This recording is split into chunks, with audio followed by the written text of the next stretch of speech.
शुक्र ग्रह।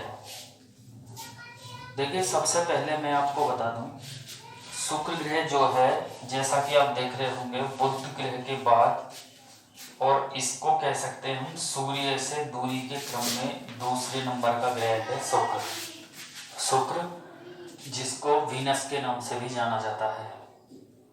सबसे पहले मैं आपको ये चीज बता दूं शुक्र के विषय में, जो याद होनी चाहिए हम लोगों को, कि इसको इस तरीके से याद रखें कि सूर्य से दूरी के क्रम में इधर से दूसरा, जिसको हम शुक्र कहते हैं, जिसको वीनस प्लेनेट भी कहते हैं, और इधर से अगर हम देखें तो भी दूसरा, जिसको हम अरुण कहते हैं। तो अरुण और शुक्र दो ऐसे ग्रह हैं जो सूर्य का चक्कर पूर्व से पश्चिम की तरफ लगाते हैं। ध्यान से सुनिए, इधर से दूसरा शुक्र और इधर से भी दूसरा अरुण। ये दो ऐसे ग्रह हैं जो सूर्य का चक्कर पूर्व से पश्चिम की तरफ को लगाते हैं, जबकि अन्य जो 6 ग्रह हैं वो सूर्य का चक्कर पश्चिम से पूर्व की तरफ लगाते हैं। जैसा कि आप सब जानते होंगे, पृथ्वी जो है सूर्य का चक्कर पश्चिम से पूर्व की दिशा में लगाती है। इसी कारण पृथ्वी पर सूर्योदय पूर्व में तथा सूर्यास्त पश्चिम में होता है।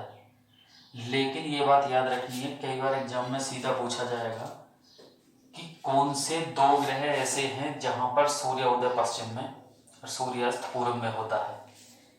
एक तो बुध और एक आपका शुक्र और एक आपका अरुण।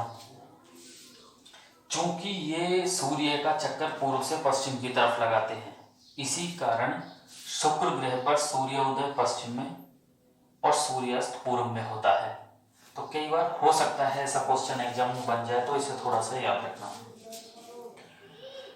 जैसा कि मैं पहले ही बता चुका हूं, पिछले वीडियो क्लास में मैंने बताया है, फिर से याद रखना, चूंकि बात शुक्र की है। बुध और शुक्र ऐसे दो ग्रह हैं जिनके कोई उपग्रह नहीं है।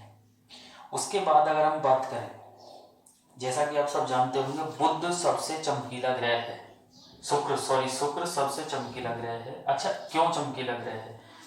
क्योंकि वह 70%, ध्यान रखना है, ये जो शुक्र है ये इसलिए चमकीला ग्रह है क्योंकि ये 70% सूर्य के प्रकाश को सोखता है। इसलिए ये सबसे चमकीला ग्रह भी है। यदि बात इसकी गर्म की करें तो आपके दिमाग में एक बात आ रही होगी, सूर्य के सबसे नजदीक ग्रह बुध है, लेकिन बुध इतना गर्म नहीं है जितना कि शुक्र है।